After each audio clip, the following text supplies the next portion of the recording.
शेरवान कहने लगा, दोस्त एक बात अपने जहन में ज़रूर रखना कि जम्मू कश्मीर के बाज़ अखबारों में भी पाकिस्तानी जासूस की हैसियत से तुम्हारी तस्वीर शाया हो चुकी है। हम सुरंग के बाहर चीड़ के दरख्तों के नीचे बैठे चाय पी रहे थे। मैंने कहा, मुझे मालूम है, इसलिए मैंने सर के और दाढ़ी मूछों के बाल बढ़ाने का फैसला कर लिया है। विग किसी वक्त भी मुझे किसी मुसीबत में फंसा सकती है।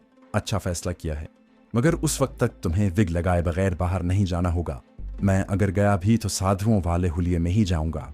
सारा दिन शेरवान की खुफिया कमीनगाह में अपने नए कमांडो मिशन के बारे में बातें करते गुजर गया।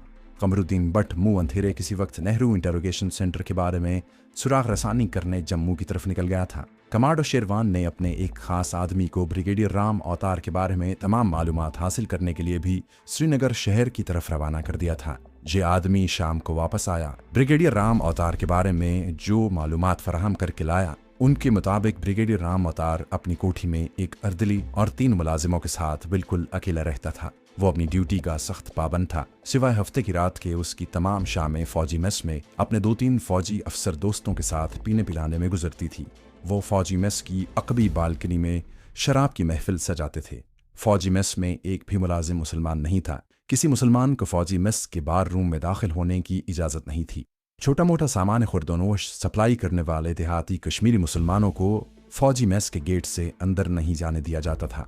शाम को स्कॉच विस्की के सिर्फ 4 डबल पैग पीता था। चूंकि कश्मीर में उनके लिए हालात मखदूश थे, इसलिए सिर्फ एक सिख बैरा भूपिंदर सिंह ब्रिगेडियर और उसके फौजी अफसर दोस्तों के लिए शराब लेकर बैल्कनी में जाता था। इसलिए सिर्फ एक सिख बैरा भूपिंदर सिंह ब्रिगेडियर और उसके फौजी अफसर दोस्तों के लिए शराब लेकर बैल्कनी में जाता था। ये सिख बैरा ब्रिगेडियर का खास बैरा था और वो हमेशा सर्विस में उसके साथ रहता था। ये भी मालूम हुआ कि ब्रिगेडियर की ये आदत है कि वो सुबह को उठकर हैंगओवर को दूर करने के लिए विस्की का 1 पैग जरूर पीता है। उसके बाद नाश्ता करता है। इस मकसद के लिए विस्की की एक बोतल उसके बेडरूम की अलमारी में हर वक्त मौजूद रहती है। एक बोतल खत्म हो जाती है तो उसकी जगह दूसरी बोतल आ जाती है। अपने आदमी ने यह भी मालूम किया कि उसकी कोठी में कोई परिंदा भी पर नहीं मार सकता। मैं और कमांडो शेरवान अपने आदमी के पास ही बैठे उसकी बातें सुन रहे थे। अचानक मेरे जहन में एक ख्याल आ गया। मैंने अपने आदमी से पूछा, ये कैसे हो सकता है कि पीने पिलाने वाला फौजी अफसर घर से दूर भी हो और फिर अकेला भी रहे? क्या उसके किसी हिंदू सिख औरत से ताल्लुकात नहीं?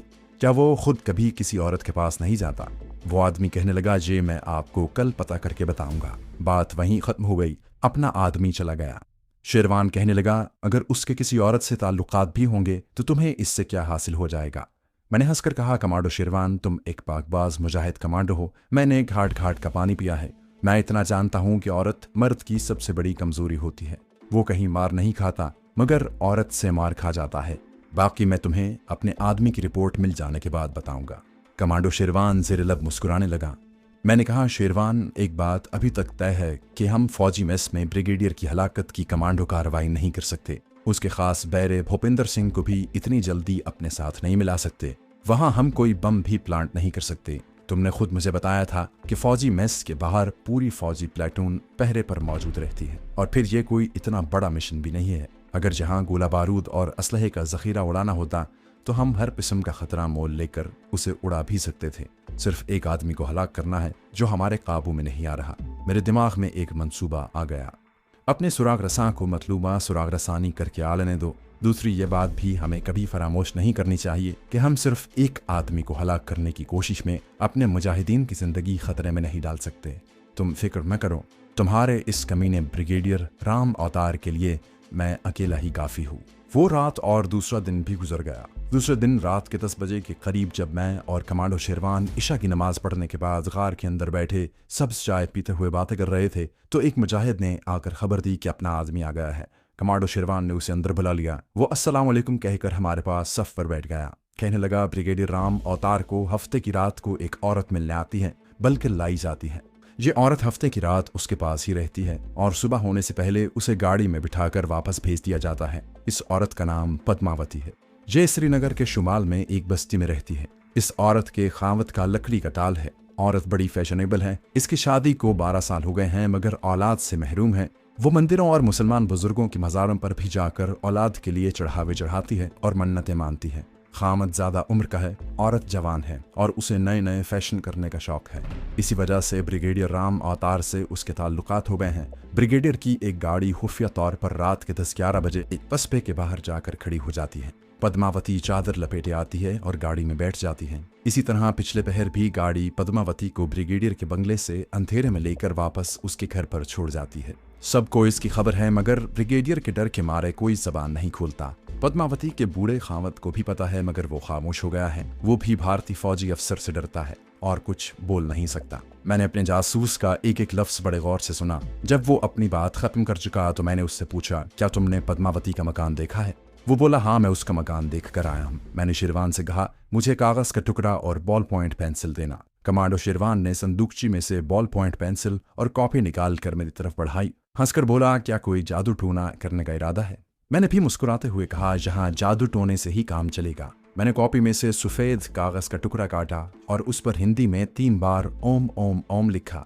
फिर नीचे हिंदी में ही 3 मर्तबा काली के अल्फाज लिखकर उसे तावीज की तरह तह किया और अपने जासूस से पूछा, क्या ऐसा हो सकता है कि तुम ये कागज का टुकड़ा पद्मावती के मकान के अंदर या छत पर किसी जगह जाकर छुपा दो या दबा कर रख दो? अपने जासूस ने कागज का टुकड़ा लेकर सदरी में डाल लिया और बोला, मैं ये काम कल रात के वक्त ही कर सकूंगा, क्योंकि इस वक्त बस्ती में अंधेरा है। मैंने कहा, ठीक है, हम तुम्हारा इंतजार करेंगे। मुझे आकर बता देना कि तुमने ये तावीज पद्मावती के घर में किस जगह छुपाया है। अपना आदमी सलाम करके और तावीज लेकर वापस चला गया।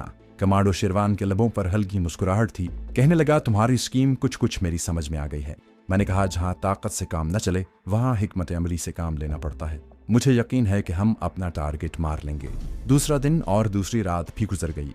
तीसरे रोज अपना जासूस सुबह सुबह आ गया। कहने लगा, मैंने आपका दिया हुआ तावीज पद्मावती के मकान की छत पर मुर्रियों के डब्बे में बाएं जानिब पुरानी ईंटों के नीचे छुपा दिया है। उसके ऊपर एक ईंट भी रख दी है। मैंने खुश होकर कहा, शाबाश, अब मुझे उस औरत के खामद का नाम और उसके टाल का पता बता दो, बाकी मैं खुद कर लूंगा। उसने मुझे बताया कि पद्मावती के खामद का नाम जियालाल है और उसका टाल बस्ती के कोने पर है। अब आगे मेरा काम शुरू होने वाला था। मैंने एक बार फिर अपना हुलिया साधुओं वाला बना लिया। इस दफा मैंने लंबी दाढ़ी भी लगा ली ताकि बाद में पद्मावती और उसके खामद भी मेरी शनाख्त न कर सके। अभी धमाका खेस दवाई वाली शीशी साथ ले जाने की जरूरत नहीं थी। मैंने मोटे मनकों की मालाएं गले में डाली, एक माला अपने हाथ में पकड़ ली। कमांडो शेरवान ने एक मुजाहिद मेरे साथ कर दिया, जो मुझे जंगल के खुफिया रास्तों से गुजार कर उस सड़क पर छोड़ गया जो शहर की उस बस्ती को जाती थी जहां पद्मावती का घर और उसके खामद का लकड़ी का टाल था। ये बस्ती ज्यादा दूर नहीं थी।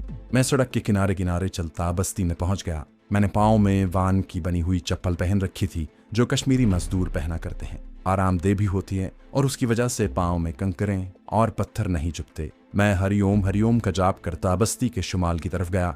मैंने दूर से एक ताल देखा जिसके बाहर छोटे से तख्त पोस्ट पर एक दुबला पतला कमजोर सा आदमी बैठा कॉपी पर कुछ लिख रहा था। एक कश्मीरी मजदूर चीरी हुई लकड़ियों को एक तरफ लगा रहा था। ये पद्मावती का खामद जियालाल ही हो सकता था। मैंने उसके सामने जाकर एक बाजू उठाकर हरिओम सत सत का नारा लगाया और कहा, बच्चा, साधु संतों की सेवा कर, तेरा कल्याण होगा। मुसलमान तो फिर भी भीख मांगने वाले फकीरों को झड़क देते हैं, मगर हिंदू इंतहाई ज़ईफुल एतकाद कौम है। वो ऐसा कभी नहीं करते। उनके पास कोई फ्रॉड या साधु संत भी चला जाए तो हाथ बांध कर खड़े हो जाते हैं। जियालाल ने भी ऐसा ही किया। वो हाथ बांध कर बोला, महाराज, मैं आपकी क्या सेवा कर सकता हूँ? मैंने कहा, बच्चा, हमें चाय पिलाओ, साथ केक बिस्किट भी ले आओ। जियालाल ने लोहे की कुर्सी की तरफ इशारा करके कहा, पधारिए महाराज, अभी चाय बिस्किट आ जाते हैं। मैं हरिओम हरिओम का जाप करता कुर्सी पर बैठ गया। जियालाल ने कश्मीरी मजदूर से कश्मीरी जबान में कुछ कहा। मैं इतनी ज्यादा कश्मीरी जबान नहीं समझता था। जरूर उसने घर से चाय मंगाई होगी। मजदूर चला गया। मैंने जियालाल की तरफ घूर कर देखा और साधु जिस तरह हाकिमाना अंदाज में बात करते हैं उसी अंदाज में कहा, जियालाल, तेरे सुख का सितारा चमकने वाला है। मुझे अपना हाथ दिखा। तूने हम साधु संतों की इज्जत की है। हम तुम्हें तकदीर का सच्चा सच्चा हाल बताएंगे। जियालाल ने जल्दी से अपना हाथ आगे कर दिया। उसके मैले हाथ पर लकीरें बनी हुई थीं, जिस तरह हर हाथ पर बनी होती हैं। मेरी जाने भला ये लकीरें अपने अंदर कोई मफहूम रखती थीं या नहीं रखती थीं। मेरे लिए ये बेकार लकीरें थीं। मुझे इनसे कोई दिलचस्पी नहीं थी। मैं तो अदाकारी कर रहा था। मैंने झुककर जियालाल के मैले कुचैले हाथ को देखा, फिर हाथ को पीछे हटाते हुए कहा, राम राम राम। मेरे चेहरे पर तफक्कुर के असरात देखकर जियालाल परेशान हो गया। उसने पूछा, महाराज, क्या कोई खराब बात है? मैंने कहा, जियालाल, तेरी किस्मत का सितारा चमकने वाला जरूर है, मगर तुम्हारी किस्मत की रेखा बदकिस्मती के बादलों में छुप गई है। मैं देख रहा हूँ कि तुम्हारे यहाँ एक बेटा पैदा होने वाला है, मगर कीतो और राहु दोनों सितारे तुम्हारे दुश्मन बन गए हैं। जियालाल खुश भी हुआ और परेशान भी ज्यादा हो गया। हाथ जोड़कर बोला, महाराज मुझे कोई उपाय बताइए, किसी तरह राहु की तोपो दूर कर सकें। मैं सारी जिंदगी आपकी सेवा करूंगा। मैंने कहा, बच्चा तुम्हें कुछ बताएंगे, ऐसी बात बताएंगे कि तुम हैरान रह जाओगे। चलो हमें अपने घर लेकर चलो, ये काम वहीं होगा। जियालाल ने टाल दूसरे मजदूर के हवाले किया और मुझे लेकर अपने घर की तरफ चल पड़ा। बस्ती की एक गली में उसका पुराना बोसीदा सा मकान था, मगर जिस कमरे में उसने मुझे बिठाया उसमें दरी बिछी हुई थी और एक पुराना सोफा सेट भी पड़ा था। दीवार पर एक खूबसूरत औरत की रंगीन फोटो लगी थी, जिसमें वो किसी हीरोइन की तरह एक तरफ मुस्कुरा कर देख रही थी। जियालाल ने आवाज दी, पद्मावती यहाँ आओ, देखो च्यूटी के घर में नारायण आ गए हैं। एक गोरी चुट्टी जवान औरत अंदर आ गई। साड़ी के पल्लू को कमर के गिर्द बांधते हुए उसने अपने खावत के साथ एक जट्टाधारी साधु को देखा तो फौरन झुककर मेरे कदमों को छुआ और हाथ बांध कर खड़ी हो गई। कहने लगी, महाराज मैं तो आपके लिए चाय बनाकर भेजने वाली थी। जियालाल ने चारपाई पर से मैले कपड़े उठाते हुए कहा, हमारे भाग अच्छे हैं पद्मावती के साधु महाराज खुद चलकर यहाँ आ गए हैं। जल्दी से चाय बना कर लाओ। अभी लाती हूँ जी। वो वापस चली गई। उसकी शक्ल बता रही थी कि ये खेलने खिलाने वाली औरत है। उसने घर में भी अपने होंठों पर सुर्खी लगा रखी थी। जिस्म काफी सेहतमंद था। ब्रिगेडियर राम अवतार यूं ही उस पर लट्टू नहीं हो गया था। यहाँ बैठिए महाराज। जियालाल ने चारपाई पर मेरे लिए नई चादर बिछा दी थी। मैं चारपाई पर आलती पालती मारकर बैठ गया। जियालाल ने हाथ आगे बढ़ा दिया। महाराज मेरे यहाँ बच्चा कब पैदा होगा, कृपा करके ये बता दीजिए। मैंने हाथ को देखकर कहा, जियालाल जब तक राहु कीतो तेरे रास्ते में खड़े हैं तब तक तेरे यहाँ औलाद नहीं होगी। जब ये दोनों दुश्मन मैंने भगा दिए तो तेरे घर लड़का पैदा होगा। और सुन, मैंने उसकी मर्दाना जज्बात की तस्कीन की खातिर कहा, बच्चा तुम्हारी तरह बड़ा खूबसूरत और ताकतवर होगा। जियालाल खुशी से झूम उठा और मेरे घुटने बार बार छूने लगा। इतने में पद्मावती चाय और बिस्किट लेकर आ गई। मैंने उसकी तरफ देखा और कहा, पद्मावती यहाँ सामने आकर बैठ जा। वो साड़ी लपेटती हुई मेरे सामने मूंढे पर खामद के साथ ही बैठ गई। मैंने थोड़ी देर के लिए आंखें बंद कर लीं, 3-4 बार हरिओम हरिओम कहा और फिर आंखें खोलकर छत की तरफ देखा और कहा, जियालाल तुम दोनों पर किसी ने जादू टूना किया हुआ है। मैं देख रहा हूँ कि ऊपर मुर्गियों के डरबे के पास ईंटों के ढेर में तुम्हारे दुश्मन ने एक तावीज दबाया हुआ है। चल मेरे साथ ऊपर चल। वो दोनों मेरे साथ छत पर आ गए। वहां मुर्गियों के डरबे के पास वाकई एक तरफ ईंटों का ढेर लगा था। मुर्गियां डरबे में शोर मचाने लगी। मैंने जियालाल से कहा, इन ईंटों को हटाकर देखो, तावीज यहीं कहीं होगा। जियालाल और पद्मावती ईंटों को इधर उधर हटाने लगे। एक ईंट के नीचे से मेरे जासूस का दबाया हुआ और मेरे हाथ का लिखा हुआ तावीज निकल आया। वो दोनों हैरान रह गए। मैंने कहा, इसे खोल कर देखो और पढ़ो इस पर क्या लिखा है। जियालाल ने तावीज खोलकर पढ़ा और खौफ के मारे कांपने लगा। महाराज ये तो काली देवी का टोना है, मैं तो बर्बाद हो जाऊंगा महाराज। मैंने तावीज उसके हाथ से ले लिया। जियालाल हम किस लिए यहाँ आए हैं, हम तुम्हें बर्बाद नहीं होने देंगे, नीचे आ जाओ। पद्मावती भी परेशान थी। हम नीचे कमरे में आकर बैठ गए। मैंने पद्मावती से कहा, पद्मावती मेरे लिए चाय बनाओ। फौरन उसने मेरी प्याली में सब्ज चाय डाली और मुझे पेश की। जियालाल ने बिस्किटों की थाली आगे कर दी। मैंने एक बिस्किट खाया, चाय के 2 घूंट पिए और प्याली रख दी। जियालाल माचिस मंगवाओ। उसने पद्मावती से कहा, जल्दी से माचिस लेकर आओ। वो दौड़ कर गई और माचिस ले आई। मैंने एक हाथ में तावीज वाला कागज पकड़ा और जियालाल से कहा, अपने हाथ से माचिस जलाकर इस कागज को आग लगा दो। जियालाल ने तीली जलाकर कागज के कोने को आग लगा दी। मैंने जलता हुआ कागज खाली थाली में रख दिया। जब सारा कागज जल गया तो मैंने पद्मावती की कमर को थपथपा कर कहा, पद्मावती खुश हो जा, भगवान ने तुम पर कृपा कर दी। तेरे घर की सारी बलाएं जलकर राख हो गई हैं। अब तेरे यहाँ एक चंद्रमा जैसा बच्चा पैदा होगा। पद्मावती के लिए ये 2 खुशखबरियां थी। वो तो खुशी से निहाल हो गई और मेरे कदमों पर सर रखकर फरते मुसर्रत से रोने लग गई। मैंने एक बार फिर उसकी कमर में हाथ फेरा और कहा, तुम्हें तो खुश होना चाहिए पगली, तेरे सारे दुख दर्द दूर हो गए हैं। मैंने महसूस किया कि उसने ब्लाउज के नीचे कुछ नहीं पहना हुआ था। एक बार फिर मेरे दिल में ख्याल आ गया कि ब्रिगेडियर राम अवतार यूं ही इस औरत पर लट्टू नहीं हुआ। मैंने अपना सिक्का उन दोनों पर बिठा दिया था। अब मुझे अपने हकीकी मिशन को आगे बढ़ाना था। मैंने पद्मावती से कहा, तुम थोड़ी देर के लिए बाहर जाओ, मुझे तुम्हारे पतिदेव से कुछ बातें करनी है। वो जल्दी से उठकर कमरे से निकल गई। मैंने जियालाल से कहा, जियालाल तेरी पत्नी का सितारा चमकने लगा है, राहु के तो रास्ते से हट गए हैं। अब ऐसा करना कि अपनी पत्नी को घर से बाहर जाने से कभी न रोकना। वो जितना घर से बाहर रहेगी, सितारों की किरणें उस पर पड़ेंगी और उसके पेट में जो तुम्हारा बच्चा पल रहा है उसको ताकत मिलेगी। समझ गए? बेचारा जियालाल कहने लगा, महाराज मैंने तो पद्मावती को कभी कहीं जाने से नहीं रोका। दिन हो चाहे रात हो, वो जहां जाना चाहती है मैं उसे कभी नहीं रोकता। बस इस पर अमल करते रहना। अब ये बात पद्मावती को मत बताना, कभी नहीं बताऊंगा। भगवान तेरी कृपा है। मैंने जियालाल से कहा, अब तू दूसरे कमरे में चला जा।